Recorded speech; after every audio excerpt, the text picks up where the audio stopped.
The Morgan Report with David Morgan. Discover how to build and protect your wealth at themorganreport.com. David Morgan with the weekly perspective for the week ending Friday the 13th, June 2025. Well, I'm on the landing page, themorganreport.com. Scroll down. It's one of my more recent interviews with Daniela Cambone, and we talked about the silver breakout or fake out. I gave her the Morgan 3-day rule. Of course, it adhered to that, meaning silver was above the breakout point 3 days in a row on above average volume. So we are on our way. Does that mean straight up? No, it does not. There will be backing and filling, and there will be some shakeouts that will scare people out of the bull market. Nonetheless, we are on our way. So let's take a look at what happened this week.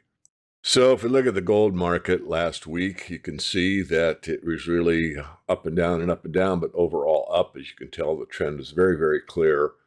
5 days in a row, gold did very well, closing Friday on a weekly high. Not above the 3,500, which would be a breakout point for gold in US dollar terms, but certainly moving strongly up. Silver, on the other hand, just basically worked itself sideways. Started the week around the 36.20 level or so, and ended the week about 36.30, basically going sideways. There was a big down move here, as you can see, intraday, but it came back up. So basically for the week, sideways. Platinum was a bit of a surprise. Platinum started off the week a little flat, and then it started to move up, and it went flat, and then it went up, so sort of staircasing up, and then Friday it got hammered. Why? Well, obviously more selling than buying in the derivatives market, but for those that don't know, margins were raised significantly in the platinum market. And whenever margins are raised, it gets the weaker hands, people that are on thin margin, out and out like right now. And that selling pressure feeds on itself, and that's what happened on Friday. Is it over yet? I don't know, but platinum has actually done as well as all the metals. I'll get to that in a moment. So far this year.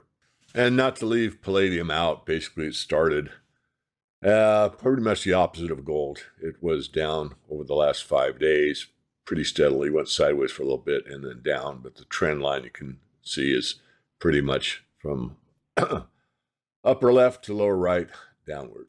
So what I want to point out is from Bob Johnson's gold sheet. And again, thank you, Bob. You've been doing this for years and probably don't get enough credit, but I certainly value it. So I've highlighted here what happens so far year to date. And you can see gold is up almost 31%, palladium 13%, platinum is up 36.6% until Friday. This will be different next week, obviously. And silver up 25.6%. So my point is that platinum has actually outperformed all other metals as of close last week. Again, this week it'll be different, but even dropping that huge amount on Friday that I just showed you, I'm going to guess it's probably going to be around 30%. So it's probably going to be matching gold. Of course, if gold really takes off next week and platinum continues to sell off, that will be different.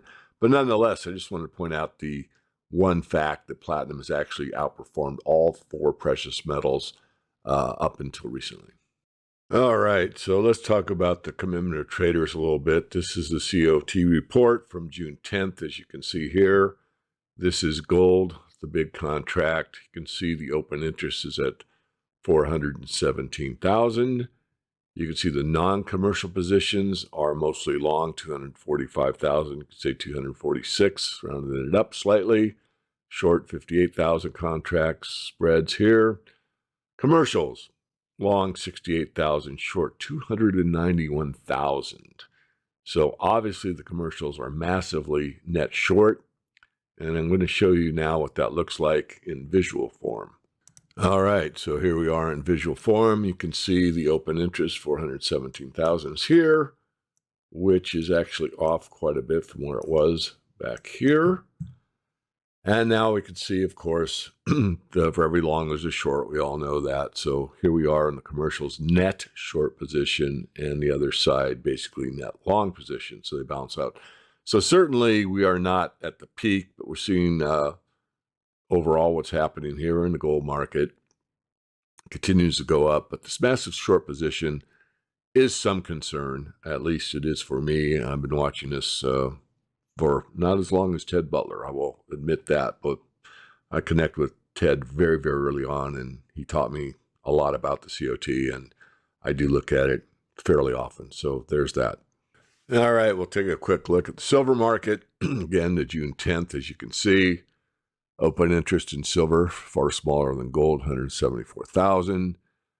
You see the non-commercials, long 85,000 contract, short 18, so that's about 68,000 net long. The commercial side, 120 short, 35,000 long, so whatever that comes out. And we'll take a look at it visually. Okay, here we are in the silver charts visually, and you can see that we're pretty close to the top end as far as the commercials being short. And you can see the open interest is pretty high, not quite this level, but pretty close. So is silver going to get a pullback here based on the derivatives market? Well, it's already gone a week sideways, as I just showed you. And I would say based on the COT, the thing about the COT that you have to keep in mind is that it really isn't that good at timing.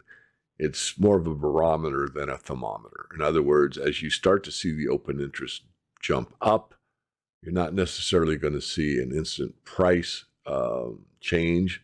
For example, where my cursor is now, where you see very large open interest, you see very large commercial short and specs long, and this is right here at the beginning of that. Price is like 22. It maintained that for quite some time. Actually, the open interest fell off and the price was going up. But they kept holding their shorts, got up to about here, and then you see it sell off some, and that kind of matches this. So my point being is that it's maybe time to put on a yellow light. Now, the fundamentals, of course, are what they are, and I won't go over those. So many people have heard them so many times, and they really haven't changed. The fundamentals probably haven't been stronger ever in the silver market. The only thing that's really lacking is a great deal of interest in the retail market. The retail market's really on the sidelines right now as the silver price has made this move. A lot of people have basically sold back, broken even, done whatever they're going to do, but their hands are in their pockets, whereas the commercials, both sides physically are long or buying physical silver. So leave it at that. Just a bit of caution, nothing to get upset about, but just the structure of the market on the derivative side, which does set the price. I think it's meaningful to know. And as a reminder, I'll be speaking at the Master Symposium for the Money Show in Las Vegas. I will be speaking, I think it's on the 15th, and the topic is how critical is silver in the next decade. So with that title about silver's place in the next decade, I was asked to expand on that for the brochure. And I said that silver is not just a strategic industrial asset used in solar panels, electric vehicles, AI tech, defense systems. Demand is soaring, supply is coming down. The big fact, no one's paying attention yet. So close out there with the weekly perspective. This is David Morgan of themorganreport.com, closing out. The U.S. government debt is about to cross $37 trillion. That's not a typo. That's trillion with a T. Tariffs are being used to try and even the playing fields. Global supply chains are shifting. Inflation isn't going away. And the value of your dollar? It's quietly being drained while no one is really talking about this. The truth is, we're living through the early stages of a financial reset, whether anyone wants to admit it or not. And if you're still relying on mainstream headlines or financial advisors who just tell you to write it out, you could be blindsided when things really shift. That's where the Morgan Report comes in. For over 25 years, David Morgan has been helping investors cut through the noise. He tracks what actually drives markets, from precious metals and mining stocks to global debt and monetary policy, and show you how to protect and grow your wealth when the system is under stress. This isn't just about gold and silver. It's about having a clear-eyed view of where things are headed and making sure you're not caught off guard. The Morgan Report gives you real research, honest analysis, and strategies you can act on, even in a world of rising debt, unstable currencies, and economic uncertainty. Go to themorganreport.com today, download your free report, get informed, get ahead, and take back control of your financial future. Themorganreport.com, because $37 trillion in debt won't fix itself.